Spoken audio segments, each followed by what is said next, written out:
अगर पॉइंट में हम जानना चाहें कि सरकार ने क्या क्या नियम लागू किए हैं तो सबसे पहले होगा ज़्यादा फीस वसूलने पर रजिस्ट्रेशन को रद्द कर दिया गया। गाइडलाइन फॉलो न करने पर कोचिंग सेंटर पर 1 लाख रुपए तक का जुर्माना लगाया जाएगा। साइकोलॉजिस्ट काउंसलर के नाम और वॉकिंग टाइम की जानकारी पेरेंट्स को देनी होगी।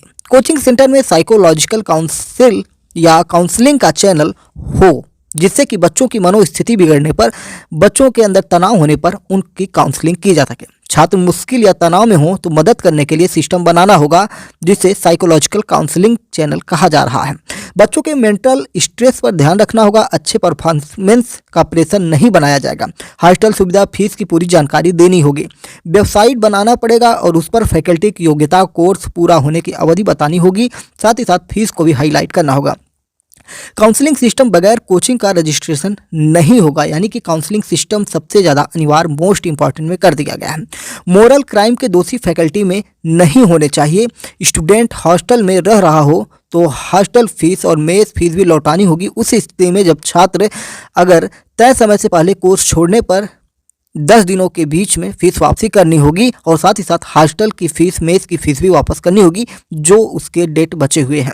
हर कोर्स की ट्यूशन फीस फिक्स होगी, बीच में फीस नहीं बढ़ाई जाएगी और रसीद पक्की देनी पड़ेगी। एनरोलमेंट सेकेंडरी स्कूल एग्जाम के बाद ही किया जाएगा। 16 साल से कम उम्र के स्टूडेंट का एनरोलमेंट नहीं किया जाएगा। अच्छे नंबर और रैंक की गारंटी नहीं देनी है। ट्यूटर्स ग्रेजुएशन की योग्यता रखने वाले होने चाहिए, इससे कम नहीं होने चाहिए।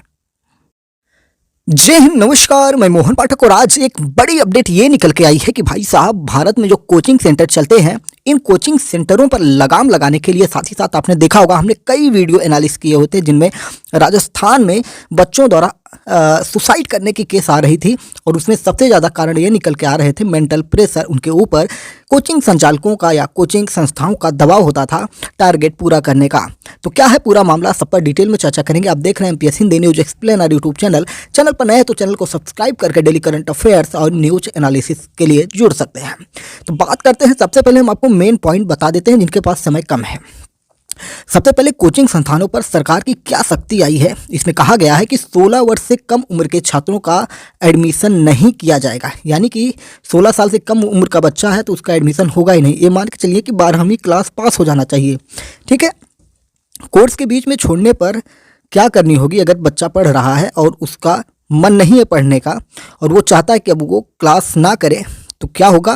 पहले क्या होता था, अगर क्लास नहीं करते थे तो कोचिंग संचालक आपको पैसे वापस नहीं करते थे, लेकिन नई गाइडलाइन के अनुसार अब कोचिंग संचालक पैसा वापस करेंगे, वो भी 10-12 दिनों के अंदर में। उस पर अभी हम डिटेल में चर्चा करेंगे कितने दिनों में क्या होने वाला है।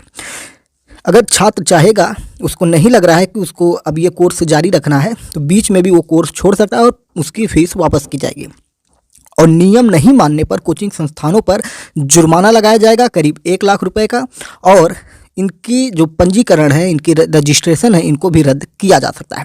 कोचिंग में पढ़ाने वाले शिक्षक कम से कम उनकी क्वालिफिकेशन ग्रेजुएशन होनी चाहिए, यानी कि इंटरमीडिएट करने के बाद इनकी कम से कम 3 वर्ष की या तो बीटेक हो, बीएससी हो, बीकॉम हो या जो भी इसके समतुल्य कोर्स हैं वो किए हों, यानी कि ग्रेजुएट हों, जो यूपीएससी के लिए जो चीज़ें होनी चाहिए।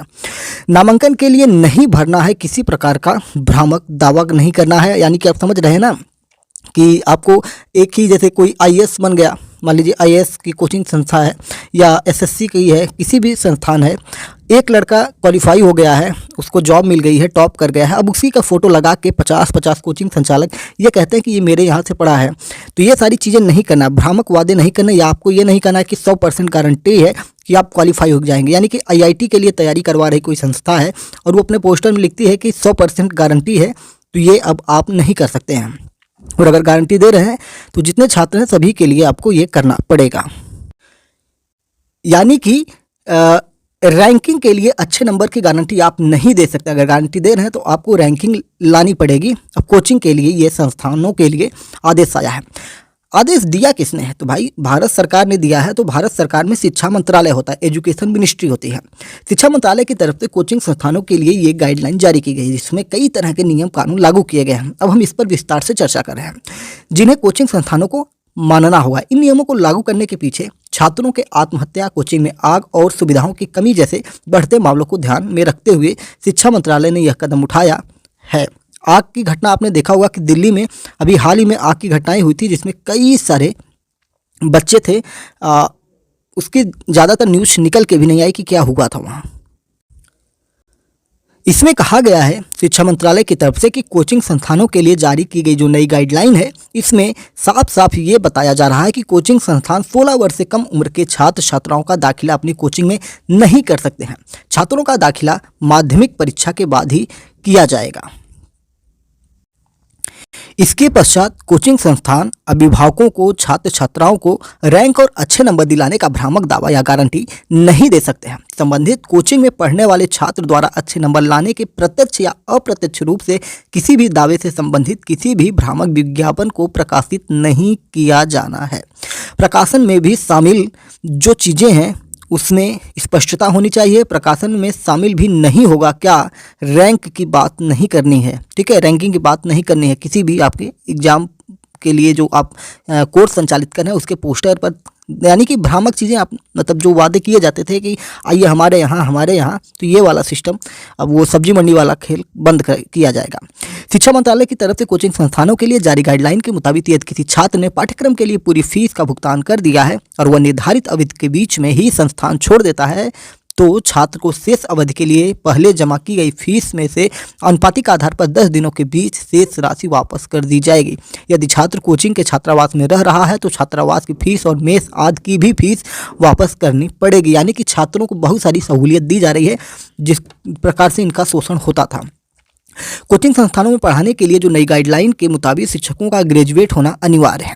शिक्षा मंत्रालय की तरफ से जो गाइडलाइन जारी की गई है इसके तहत कोचिंग सेंटर के अंदर प्राथमिक चिकित्सा किट यानी कि चोट वगैरह लग जाए तो तुरंत उसकी दवाई के लिए सारी व्यवस्थाएं होनी चाहिए। छोटी मोटी दवाई के लिए जो प्राथमिक उपचार होता है उसके लिए उपचार सुविधा होना अनिवार्य है। कोचिंग भवन को अग्नि सुरक्षा कोड यानी कि आग लगने पर जो सुरक्षाएं होती हैं वो चीज़ें होनी चाहिए। भवन सुरक्षा कोड होना चाहिए। अन्य मानकों का पालन करना होगा। ये सब अनिवार्य रूप से अग्नि और भवन सुरक्षा प्रमाण पत्र प्राप्त करना होगा। बिना प्रमाण पत्र के आप कोचिंग संचालन नहीं कर सकते हैं।